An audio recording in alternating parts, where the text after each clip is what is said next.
Students, today's now our topic is the introduction of physics. Introduction to physics. हम यहाँ पर आज physics का जो है वो एफएससी प्री मेडिकल के अंदर जो है वो इंट्रोडक्शन देखेंगे फ़िज़िक्स का कि फ़िज़िक्स जो है वो इसका मकसद क्या था या इसका काम क्या है और ये कहाँ कहाँ जो है वो इस्तेमाल होती है।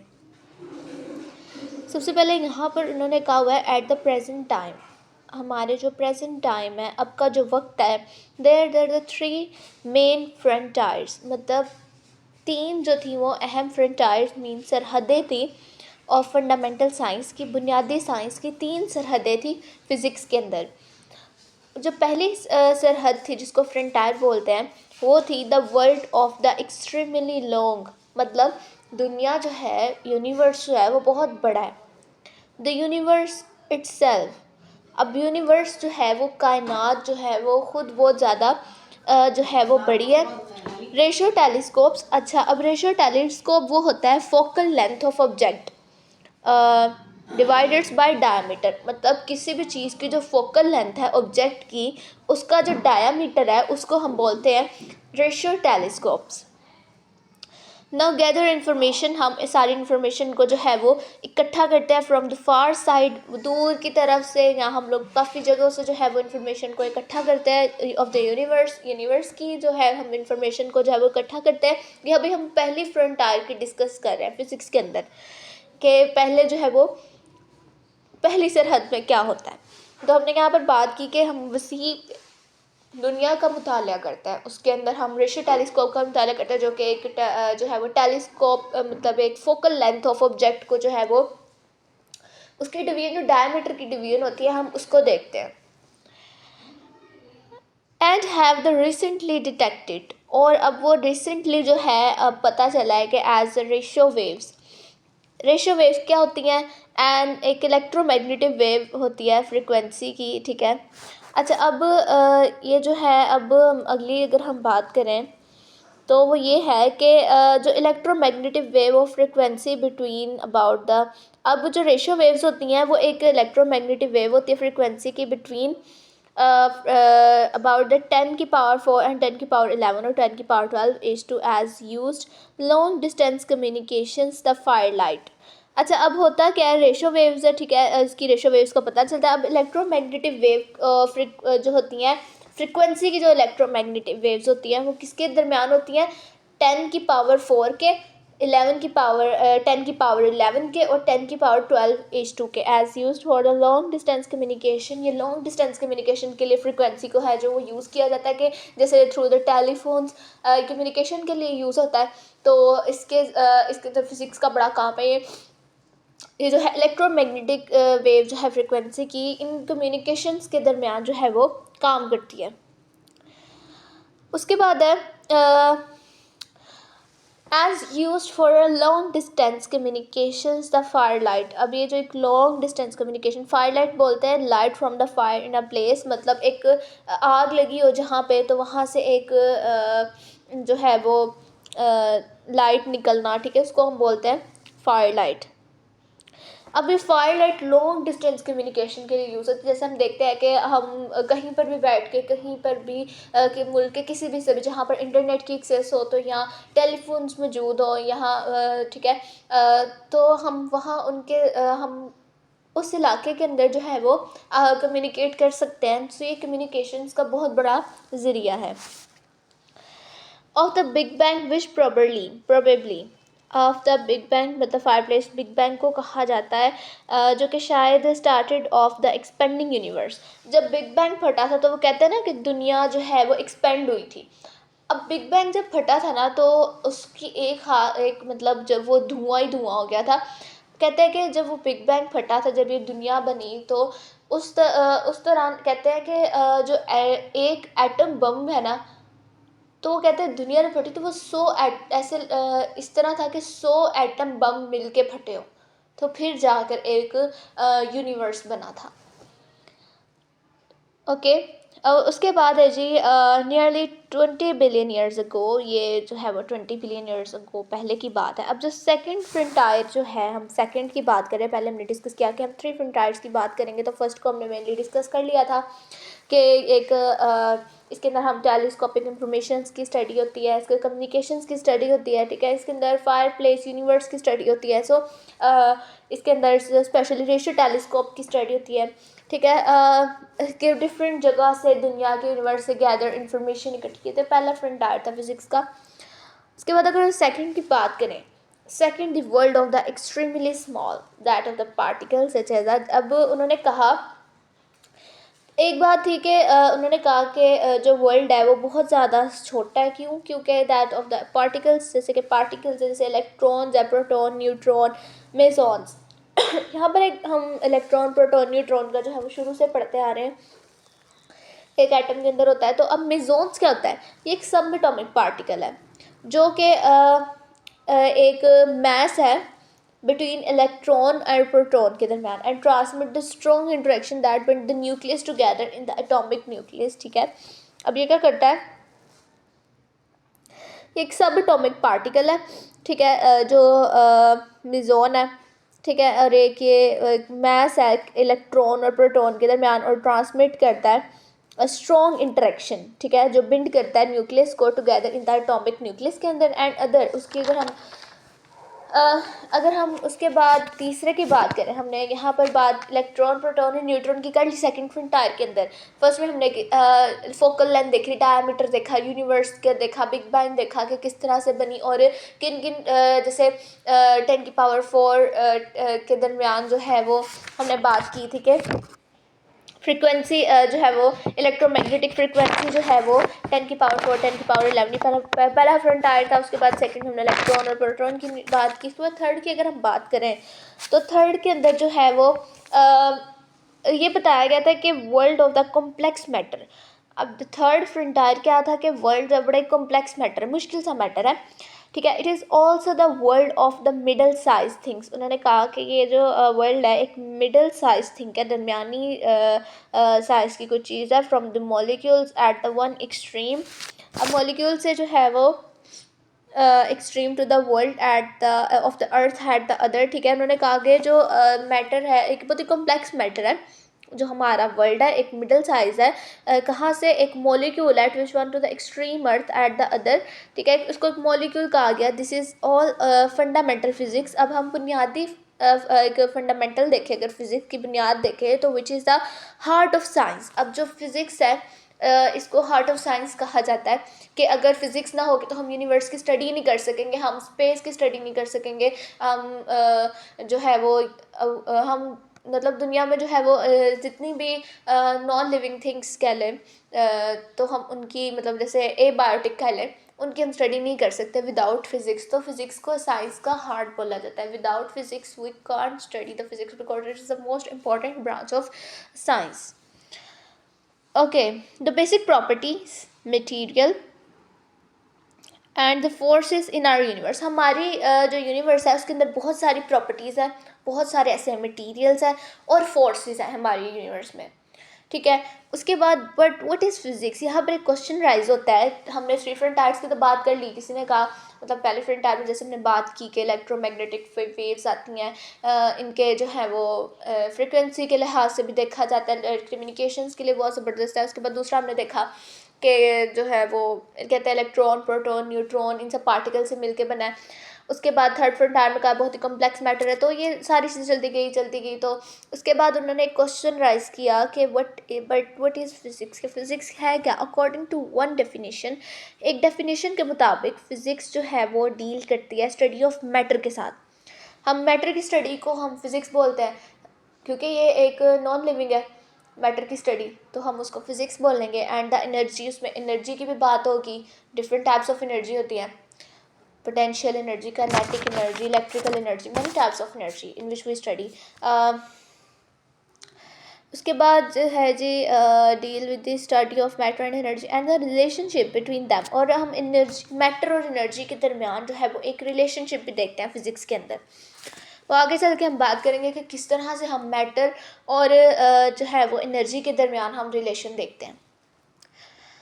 The study of physics involve the investigating such thing. अब जो स्टडी है फिज़िक्स की वो स्पेशली इन्वॉल्व होती है, इन्वेस्टिगेट करती है इन चीज़ों को, जैसे कि as the law of motion, जैसे हम law of motion, Newton third law of motion, Newton first law of motion, second law of motion, Newton ने हमें लॉज दिए थे, तो ये भी फिजिक्स में इंक्लूड होते हैं।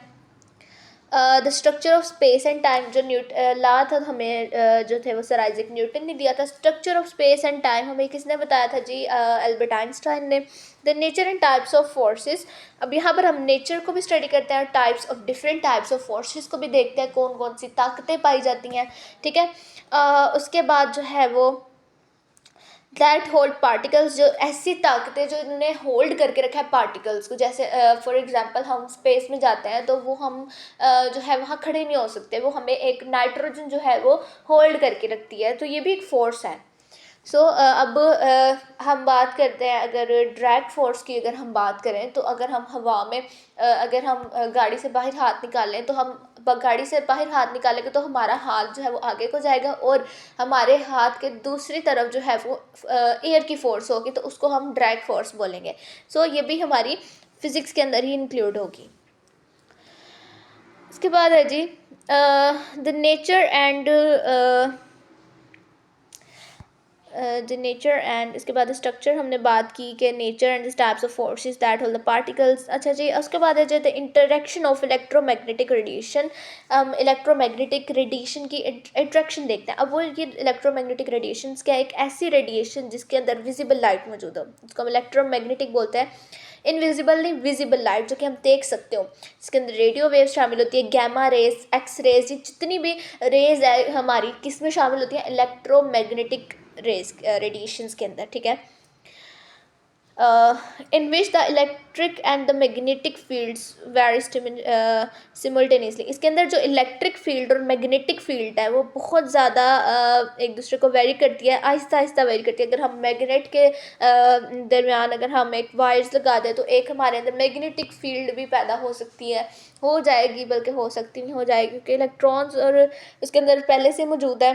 तो नेगेटिव से पॉजिटिव की तरफ जाएंगे, तो ज़ाहिरी सी बात है, अगर हम किसी मैग्नेटिक फील्ड के अंदर लगाएंगे तो इलेक्ट्रॉन जो है कैथोड से एनोड की तरफ जाएंगे, तो ऑब्वियसली बात है इलेक्ट्रिसिटी प्रोड्यूस होगी। तो ये एक इलेक्ट्रोमैग्नेटिक रेडिएशंस के अंदर ही आती है। Which matter and so on, with matters and so on. उसके बाद अगर हम बात करें by the end of 19th century की, अगर हम बात करें जब फिजिक्स का जो है वो सही से इंट्रोडक्शन हुआ, तो कहते हैं मैनी फिजिस्ट, बहुत सारे फिजिस्ट। अब फिजिस्ट कौन होते हैं? जो फिजिक्स की स्टडी करते हैं। बायोलॉजिस्ट होते हैं जो बायो की स्टडी करते हैं। केमिस्ट कौन होते हैं? जो केमिस्ट्री की स्टडी, जिस चीज़ से रिलेटेड स्टडी की होगी उसको उसका नाम दे दीजिए फिजिस्ट। हम यहाँ पर बात कर रहे हैं physics started the believing that's everything about the physics. उन्होंने एक एवरीथिंग अबाउट द फिज़िक्स, उन्होंने एक बिलीव शुरू किया, उनका एक मानना था कि जो एवरीथिंग को जो भी चीज़ें हैं अब फिज़िक्स के मुतालिक हैज़ बीन डिस्कवर्ड, वो पहले से उन्होंने कहते हैं जी वो डिस्कवर्ड होना शुरू हो गई थी। हाउएवर ताहम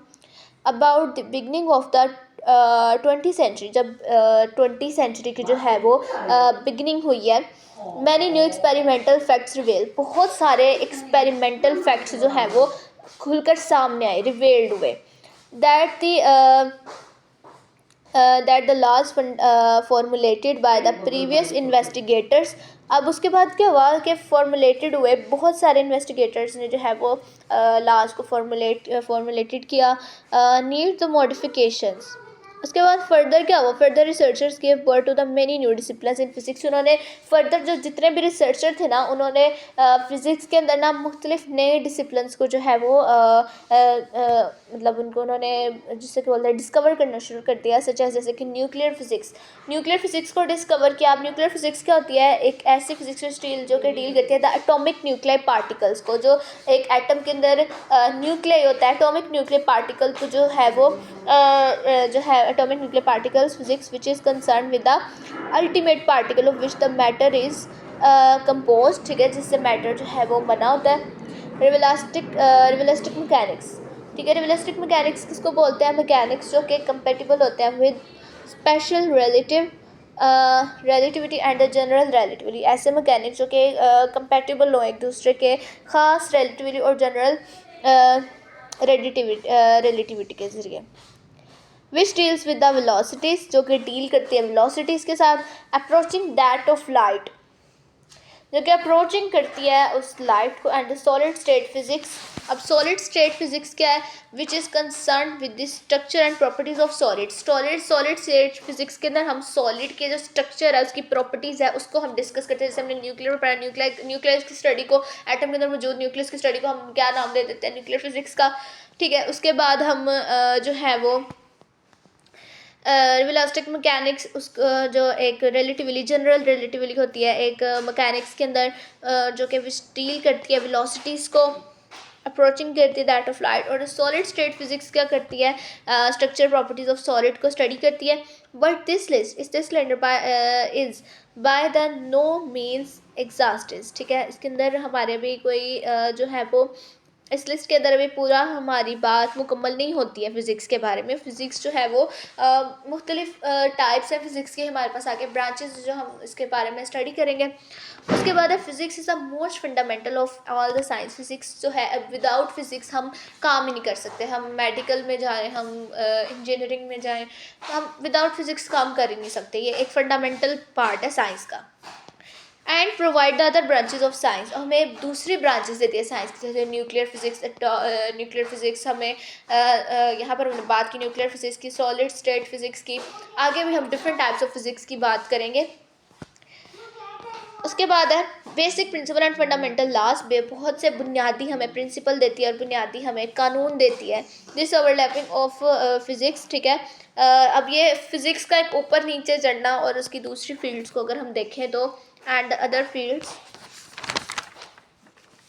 give birth to the new branches. अभी दूसरी फील्ड जो है वो उनसे मिलके नई ब्रांचेज दरियाफ्त हुई फिजिक्स की, सच एज जैसे कि फिजिकल केमिस्ट्री। फिजिकल केमिस्ट्री की अगर हम बात करें, ये एक केमिस्ट्री की ब्रांच है जो कंसर्न करती है अब यहाँ पर फिजिकल केमिस्ट्री की बात करें, उसके बाद बायोफिजिक्स की बात करें, एस्ट्रोफिजिक्स की बात करें। एस्ट्रोफिजिक्स की अगर हम अब हम पहले फिजिकल केमिस्ट्री की अगर हम बात करें तो ये क्या है, ये एक ब्रांच है केमिस्ट्री की जो कि कंसर्न करती है एप्लीकेशन ऑफ टेक्निक्स के साथ और थ्योरीज ऑफ फिजिक्स के साथ, जो कि स्टडी करती है केमिकल सिस्टम को, फिजिकल केमिस्ट्री। उसके बाद हम बात करते हैं बायोफिजिक्स की। तो बायोफिजिक्स क्या है, the science of application of laws of physics, एक ऐसी साइंस है, एप्लीकेशन है जो कि स्टडी करती है लॉज ऑफ फिजिक्स को, फिजिक्स के कानून को, टू द बायोलॉजिकल फिनोमिना। ठीक है, उसके अंदर बायोलॉजिकल फिनोमिना अगर हम देखें तो अक्सर हम एक्सरेज वगैरह करवाने जाते हैं तो उसके अंदर भी हमें उसकी लेंथ हर चीज़ देखनी पड़ती है, डायमीटर देखना पड़ता है किसी भी चीज़ का हो, तो इसके अंदर फिजिक्स यूज़ होती है, तो इसको हम बायोफिजिक्स का नाम देते हैं। उसके बाद हम आते थे astrophysics, branch of astronomy concern with the, अब एक ब्रांच है ये भी एस्ट्रोनॉमी की जो कि कंसर्न करती है फिजिकल नेचर ऑफ स्टार्स को एंड द ग्लेशियल्स बॉडीज़ को। ठीक है, हम खला में मौजूद जितनी भी ग्लेशियल्स बॉडीज़ हैं उनको हम, उनकी स्टडी को हम जो है वो एस्ट्रोफिजिक्स का नाम देते हैं। उसके बाद हेल्थ फिजिक्स की अगर हम बात करें तो ये एक ब्रांच ऑफ रेडियोलॉजी है। ठीक है, that deal with the health of people working with the radio active materials. ठीक है, ये पीपल्स की हेल्थ पर बात करती है, जो कि वर्किंग करती है किसके साथ, रेडियो एक्टिव मटीरियल के साथ। ये बात याद रखने वाली है कि हम इस हेल्थ फिजिक्स के अंदर उन ब्रांच ऑफ रेडियोलॉजी की बात करते हैं, इसके अंदर हेल्थ के बारे में जो है बात की जाती है जो कि वर्किंग करते हैं रेडियो एक्टिव मटीरियल के साथ। अच्छा, फिजिक्स जो है वो उसका रोल क्या है, ये हमें डिफरेंट इस पैराग्राफ से ना क्वेश्चन मिलते हैं और अक्सर बोर्ड में आ भी जाते हैं। ठीक है, जैसे हम वो दे देंगे, इम्पोर्टेंस ऑफ फिजिक्स दे देंगे। ठीक है, वो कह देंगे कि what is a biophysics.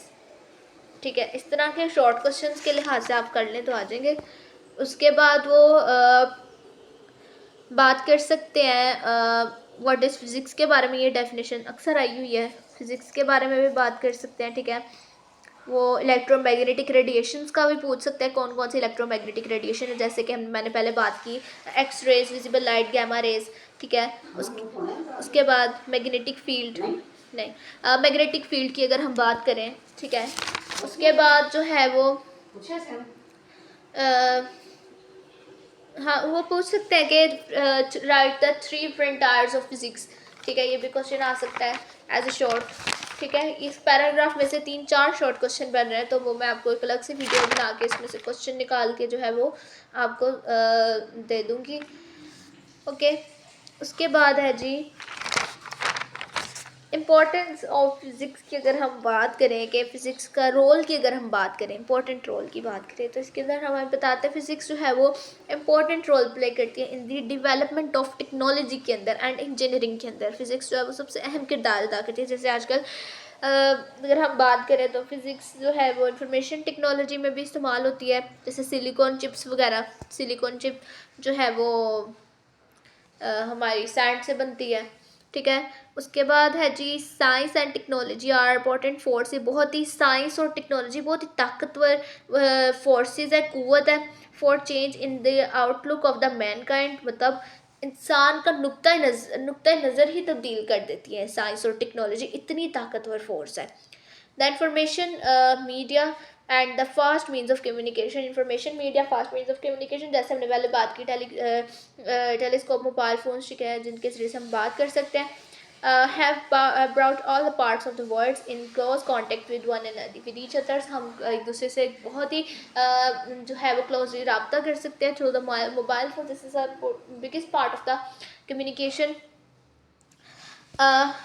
Okay, events in the one parts of the world, ठीक है, events in the one part of world immediately revertible, जो कि फौरी तौर पर जिस चीज़ का गूंजना अराउंड द ग्लोब, दुनिया भर में इस चीज़ का जो है एक चर्चा होना, ठीक है। जैसे मैंने टेलीकम इसकी बात की, कम्युनिकेशंस की बात की, मीडिया की बात की, साइंस और टेक्नोलॉजी की बात की, तो एक इसने पूरे दुनिया में जो है वो एक तहलका मचा दिया, एक ख़ास इवेंट बन गया ये। We are living in the age of information. हम एक जैसे कि इंफॉर्मेशन की दुनिया में रह रहे हैं, ठीक है, इंफॉर्मेशन टेक्नोलॉजी की दुनिया में रह रहे हैं। The computer network are product of the chip development. अच्छा, ये जो कंप्यूटर है एक नेटवर्क है, एक ऐसी प्रोडक्ट है जो कि डेवलपमेंटल चिप है from the basic idea of physics. कहाँ से लेती है? फ्रॉम बुनियादी आइडियाज़ ऑफ फिज़िक्स से एक डेवलपमेंट हुई कंप्यूटर की। The chip are made of silicon. अब जो चिप है, जो मैंने आपको पहले भी बताया कि मेड ऑफ सिलिकॉन है। अब सिलिकॉन कहाँ से ऑब्टेन होती है? सिलिकॉन ऑब्टेन होती है सैंड से, ठीक है, जो मिट्टी होती है।